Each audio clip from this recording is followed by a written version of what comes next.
Ayo, it's kind of early in the morning. I just kind of want to get this out of the way because I have a video I may not upload for a while, and I'm pretty sure the Daybreak update's coming out soon. Now, normally, if you do not know me, my name is Ice. I'm primarily a Daybreak YouTuber, fortunately and unfortunately, depending on how you take it. And when the Daybreak read-only server profile picture changes, that means an update is bound to come within the next week to 2 weeks. And so I just want to go over the things that they've kind of pushed towards the upcoming update, the roadmap, new characters. Just really quickly. I don't have a guest here today, so I just want to make it really fast. And my sinuses finally hit me, so if I sound low, if I sound groggy, if I sound tired, it's that in a combination of everything. But first off, the actual 2025 roadmap that they released. Now, I'm just gonna say this now. The last time they put down a roadmap, they did not follow it like at all. I think they only followed like one or two parts of it. I also want you to know that this does not include Warden's remake, like revamp. So I'm just gonna come to the conclusion that they're not doing it, unless that's like further towards the end of the game.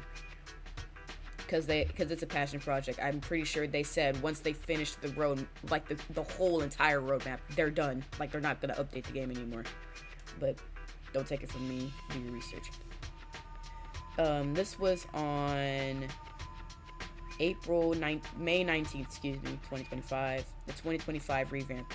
It's time for another update on our roadmap. The last few chapters have taken a while, but after this, we will be slowing down on all of these huge features and chapters with more than 3 characters. We should reach the end hopefully soon. So like I said, they do plan on ceasing updates for this game at some point. After this roadmap is over, we will also shift a bit of focus on existing characters for more skins, archives, other things I can't mention just yet, which is fair. So the 2025 content update, new skins, balance changes, new archives, new bundles. So June, which is this month, we're getting 5 new survivors, 2 new killers, 1 new map, which we still do not know what that map is, by the way, and a new mode, which is 2v10. Now, I am very excited personally for this June and just the summer in general when it comes to Daybreak, because the summer when it comes to Daybreak is like the biggest time for Daybreak to be alive. That's when we're around like 800 to 1k people like we are now. Like we're between like 850 and 900 right now, like a pretty steady amount. And because that's when we get a lot of new characters, meta changes, some good balances, others that are not so favorable, and all those things. But I will get to this later because they have already started dropping teasers for the characters of June.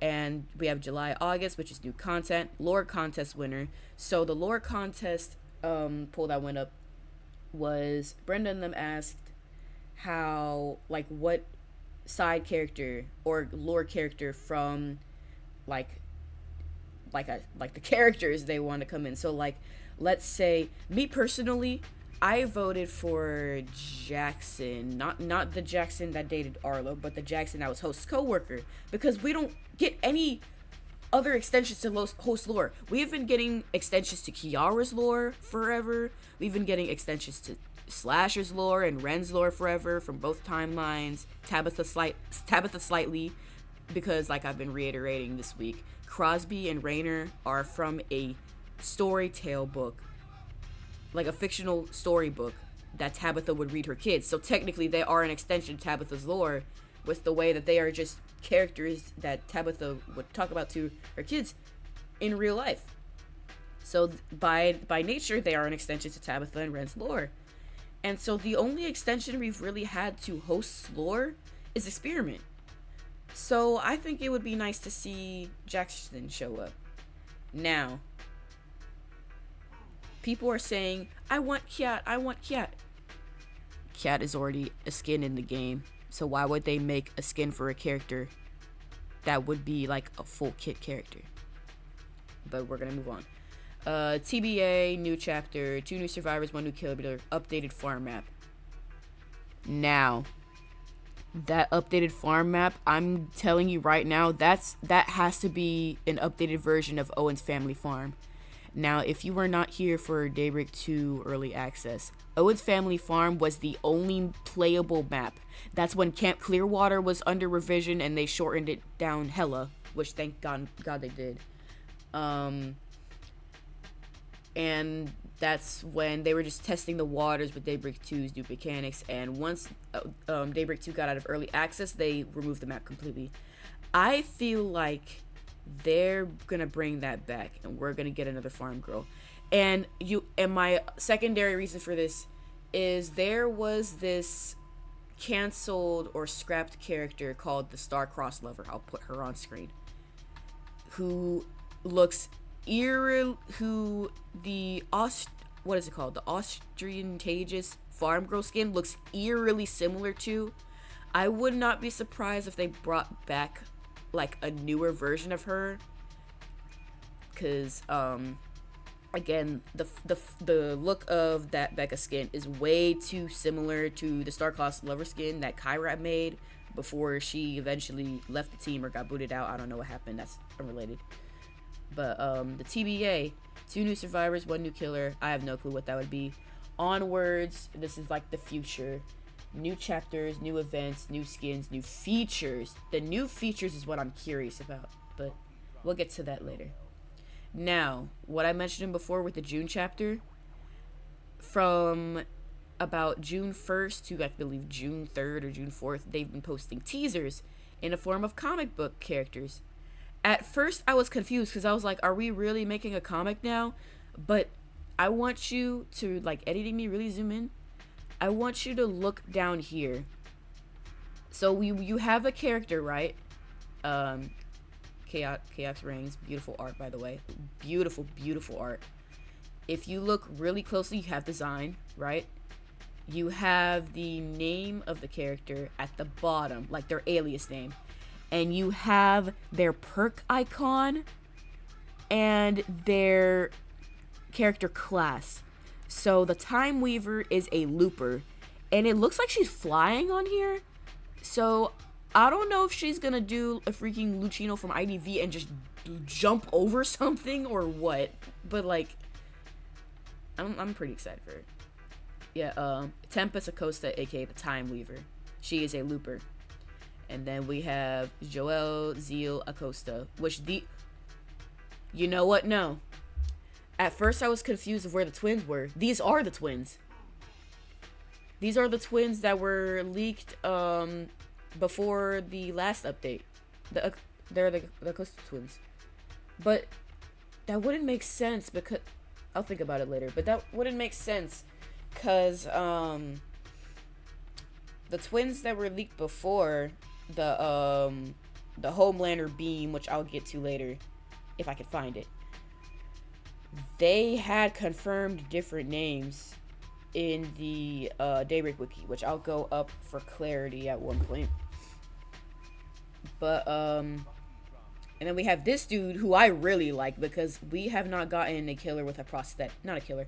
We haven't gotten a survivor with a prosthetic before, so I'm interested to see how they pull this off, and I hope they pull it off like not really accurately, but correctly, because I know like games tend to glamorize things like prosthetics a lot.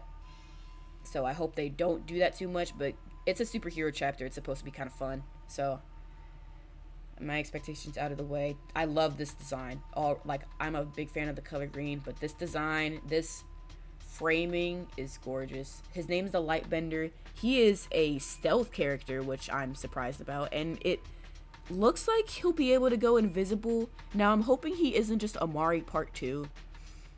I'm very curious to see how his invisibility is going to be. Like, I feel like his invisibility is going to be like a manual thing. Like, it isn't going to be a cooldown proc. You have to manually activate it. So it'll be like a manual version of Amari's ability, partially. The French flag. And now we have the teaser for 2v10. Double the killers, double the posters. This month, our new permanent game mode 2v10 will drop for testing on the PTS. 2 killers face off 10 survivors. Which now I'm confused because that would have to mean that everything's dropping in the PTS before the actual game, which makes sense. But also, to a point my friend made, I feel like it would be better if we were able to play the characters before 2v10. It would be like a kind of strategic marketing strategy, right? Where you drop all the characters and everything first. And then after maybe a week, drop 2v10. Because it would keep people active if they weren't already active enough.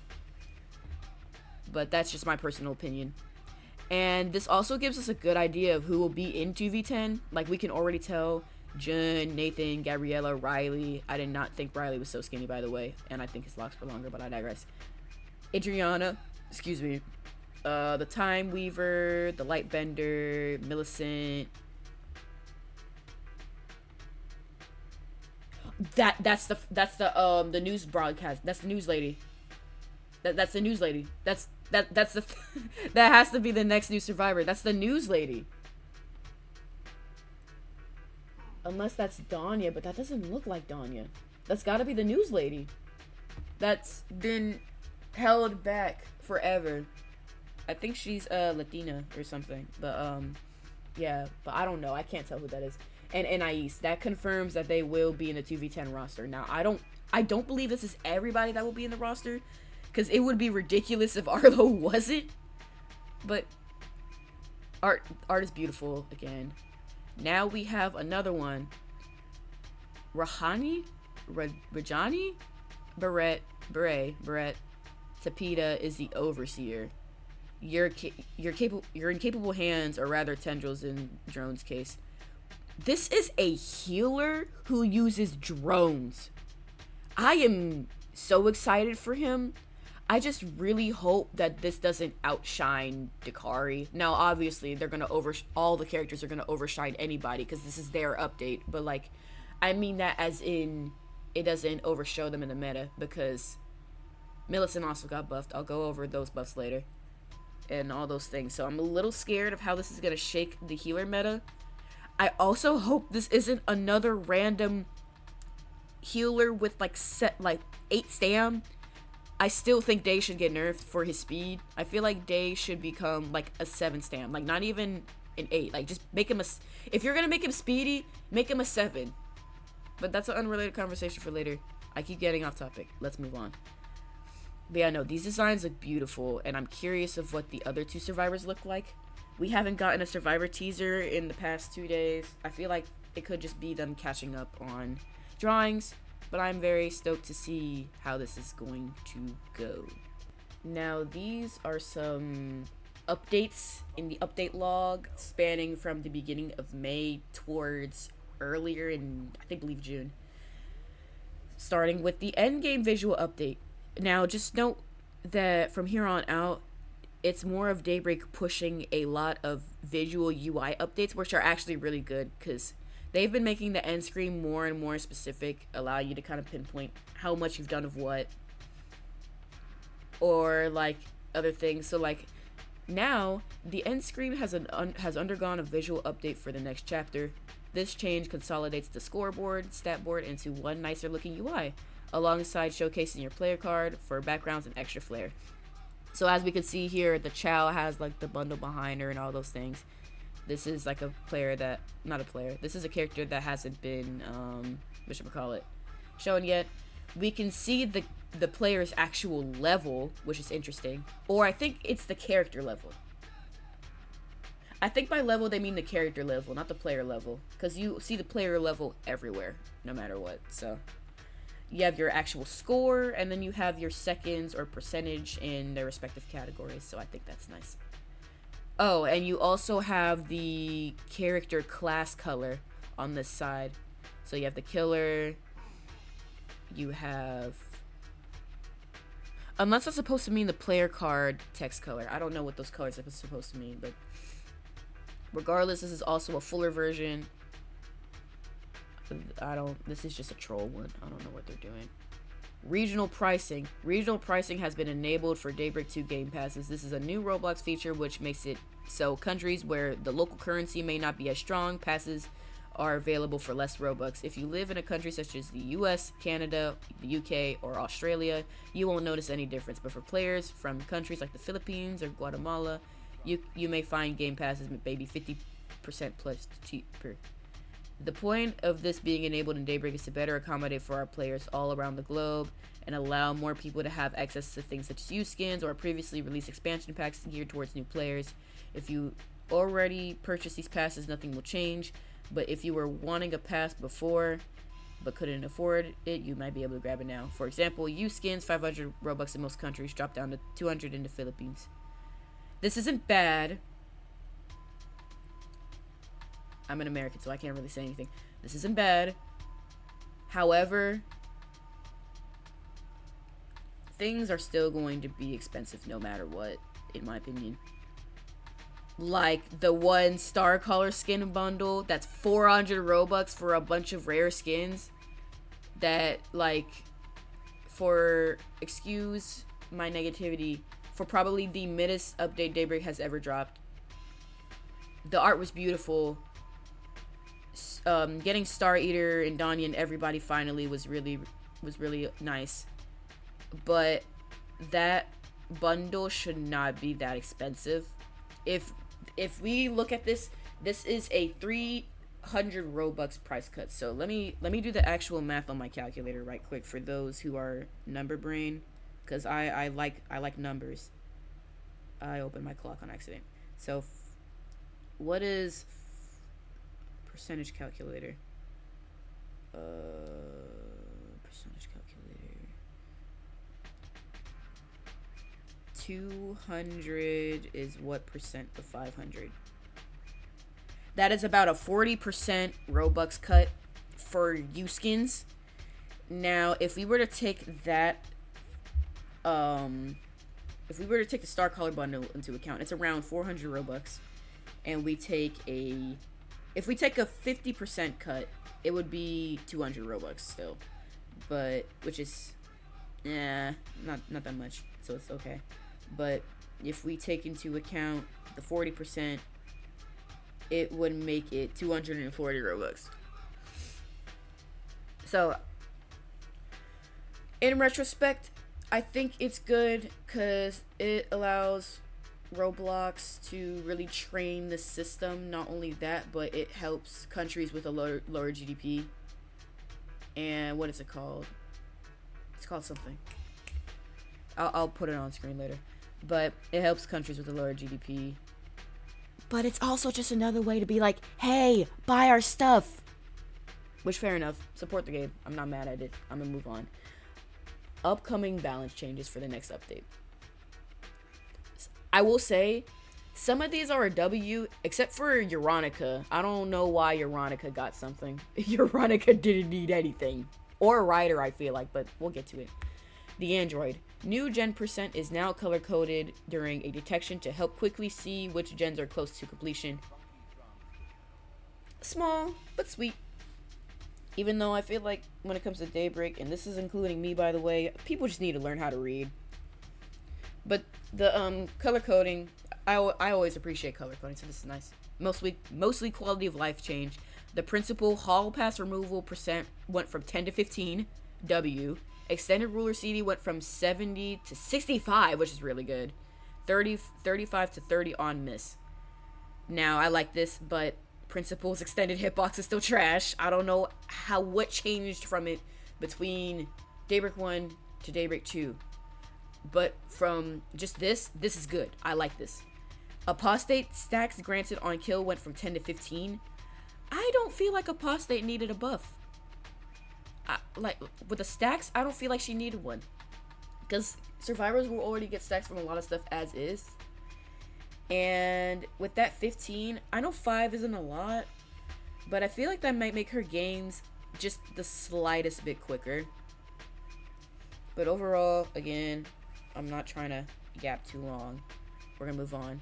These killers minus Android have low pick rates and are seeing small buffs to aid them. Now, my question to the devs is, what do you count as a low pick rate? And how are you getting the information of these pick rates? Like, is it just a thing that's gathered in like a script? Is it something that's in like an admin panel? Like what do you define as a low pick rate? Because I feel like apostate is popular among newer players, so I feel like she wouldn't. I don't know. I have no clue. Veronica cooldown went from 15 to 10.5. Her cooldown has always been a point of contention, and although stacking will never come because Veronica being able to potentially have over a minute of shielding is just not healthy, makes it easier to benefit off of snowballs in certain situations. That part I understand. When I play Veronica, even though I say so much that I do not like her character, I think her character promoted toxicity at one point, but I like the shift that they're making towards telling players, hey, hold things when you play her Veronica. Don't just be chase hungry. Because when I play Veronica, I try to stay closer to people, but not exactly in front of them or behind them. So when somebody goes down, I can just hold a generator for a little longer than people normally would be able to. I don't really hold heals because, again, Veronica's a 2 heal. Why are we holding a heal? She literally hates people. But, 50-50. We'll see how that cooldown goes. I can't really make an opinion on that just yet. Millicent no longer requires line of sight to capture allies. This is pretty okay. Capture radius went from 82 to 40. So it's more of like a complete balance change. So now she doesn't really outdo Dakari, but not only does she kind of like not contend with the Dakari too much now. I feel like they did this because what was his name? Barret, the overseer character, the survivor, the healer, is going to overtake her. Guaranteed, he's going to have a larger radius in some shape or form than Millicent, to where they had to nerf her capture radius by 40 studs. The line of sight blocker was very finicky and made it difficult to play Millicent in certain situations. Removing it improves her fluidity greatly. However, since this is a relatively big change for her radius is being cut by over half to ensure that other players such as Dakari remain viable and not overshadowed. Exactly. Bingo. On point. Thank you. Rider Vault reveal radius goes from 72 to 82. I don't know why, but okay. Speed burst after empowered Vault is from 2 to 3. Not bad. New Rider now reveals himself to allies as well. This is good. I like that last one a lot. Small buffs to help him out in chase while also allowing him to provide more information to the team, setting up potential team play possibilities. So if you were to be looping as Rider normally, let's say you reveal the killer, it would show where you're going to, which I think that's really good. Profile facelift. The profile tab has received an update. It's been condensed so you can easier browse through statistics alongside being updated more visually and appealing overall. It also will use your currently equipped portraits, so any capable portraits you will have show up here. This is good. I've taken a data science class, like very borderline baseline exposure, so I like seeing graphs like these. And this is what I mean before. Kamaria and Naruto. So those two, that brother and sister from before, are completely unrelated to these two. But I still believe these two are coming to the June update. There's no way they aren't. Like, they literally showed the name. They showed the renders. They have to be coming this update. There's no reason they wouldn't be. But yeah, it gives a nice little playtime balance between the rounds and the wins. It also shows your top 3 instead of everybody, which it'd be shown up here, and then the killers are shown up here. So that's nice. I like that. I think it's unique. Menu interface overhaul. The menu interface will be receiving an overhaul in most key areas next update. Here's a peek at what to expect. The goal is to keep the same functionality, but finally be free of the simple rounded interface we've had since Daybreak 2 Alpha. You'll be able to find the trivia under the lore tab when it comes out in the next update for those who are asking. So, this is giving Daybreak 1 vibes. Like, it's a mix of Daybreak 1 and Daybreak 2. It's not really that different in my opinion, aside from the flashy red. And you can actually, and the drop down right here. But it's nice. I like it. I just kind of wish these lines were on this side to keep it kind of that UI continuity. But that's me being nitpicky and me being an artist. But like, you know, I like this a lot. It's very easy to have more clarity with this, and I think it's nice. What about the killers? The killer text is a lot bigger, thank goodness. And I can see the that it's a, what is it, a UI scroller. So that little piece right there, I know it's hard to see on the screen. This little piece right there, that's the scroller. So that's really nice. New voice lines, yada yada. Some characters will begin receiving new voice lines starting next update. These voice lines can range from gen failure voices to brand new interactions for revives and so on. Speaking of voice lines, you will now be able to listen to them anytime you want with the game quotes tab under lore. You'll be able to see and hear when applicable any voice lines that play in-game for both killers and survivors. You may also find certain quotes that trigger for that character under this tab. So it's not only the it's not only the like customization lines, it's literally every single voice line they have, which I like. I think that's good. I think that's really nice and allows people to really like do whatever.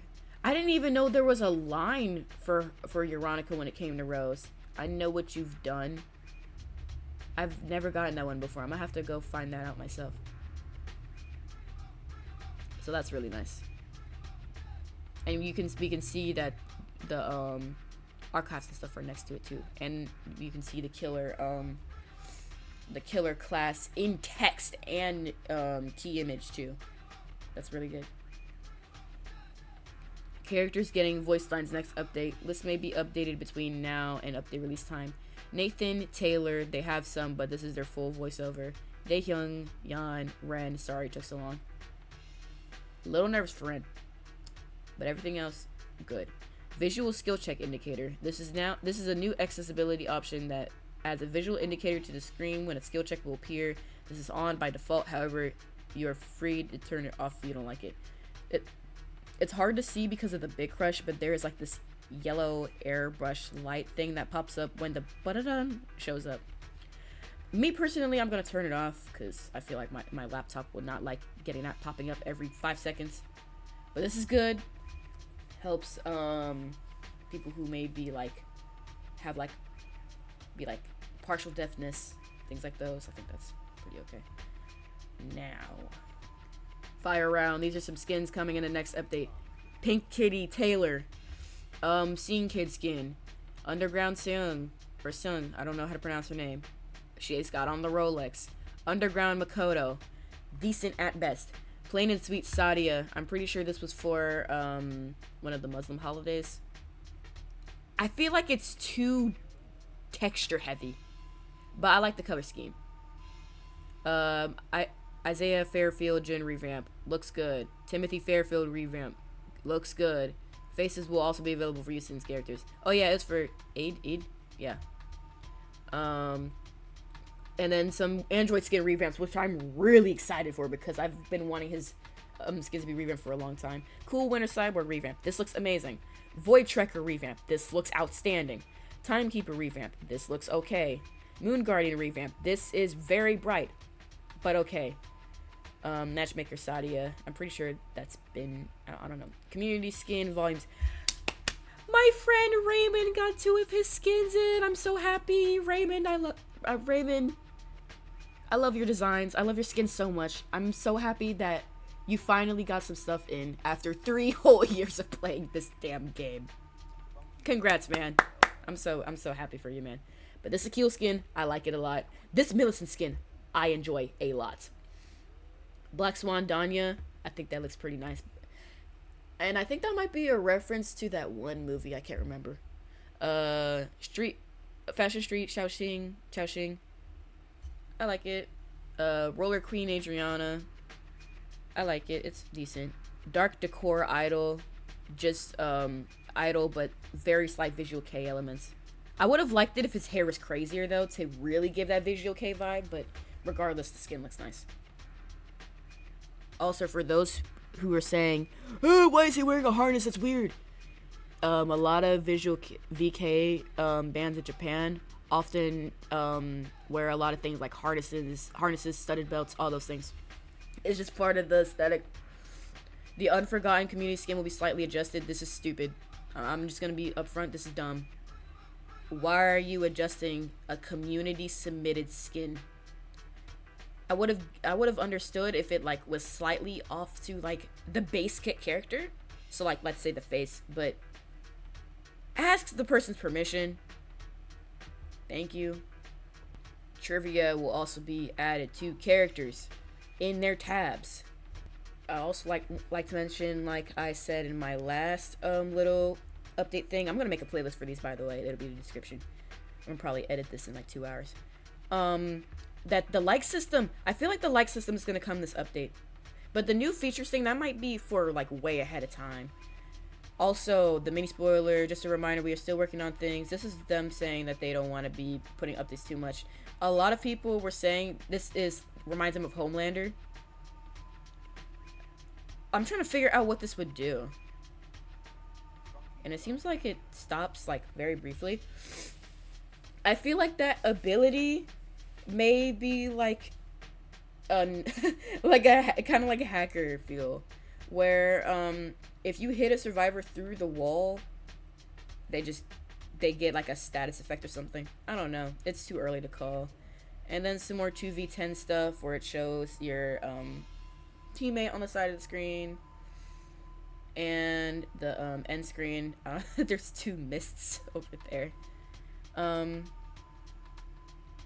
Now I don't think the abilities have changed either. Yeah, I don't think their abilities are changing. There's also some fixes. X-Men shield collision fixed. Skin tone bug on Saudi and Amon fixed. Nathan and Payne shirtless fixed. There is also, I just want to say, there is an Empress skin, the Kingslayer one. The shirt is content deleted. Give her a new shirt. Carry Kiara bugs fixed. Undead cool fixed. Fixed. Okay, cosmetic bugs are fixed. That was from earlier. They also fixed this bug that would happen where if you climbed around that gen enough, you would literally be floating in the sky. I don't know how that was humanly possible, but that's going to be fixed. And this is in Dawnwood. That'll be in Dawnwood for the next update. We have perk icon remakes, Gabriella, Momo, Jun, and Chushing. They look really nice. I like them. Excuse me. Linden, Akil, these are really nice. Anais and Yona. I love these. These are my favorites. And I think, and yeah, that's pretty much it. I know 33 minutes isn't quick, but for videos like these are very quick for me. So I hope this is good to you in some way, especially those who are in the server or refuse to be in the server, which fair enough. The server's crazy. Daybreak's crazy. I understand that. I'm gonna go edit this real quick, upload it. It just gives me something nice to do. And I'll push it forward to you guys sometime today. I'm hoping within the next 5 hours, because I have to export this on my laptop. So, love y'all. Stay creative. And I'll see you when this update drops. Also, I have a Block Tales video coming out next week. Be hyped for that. Enjoy your summer.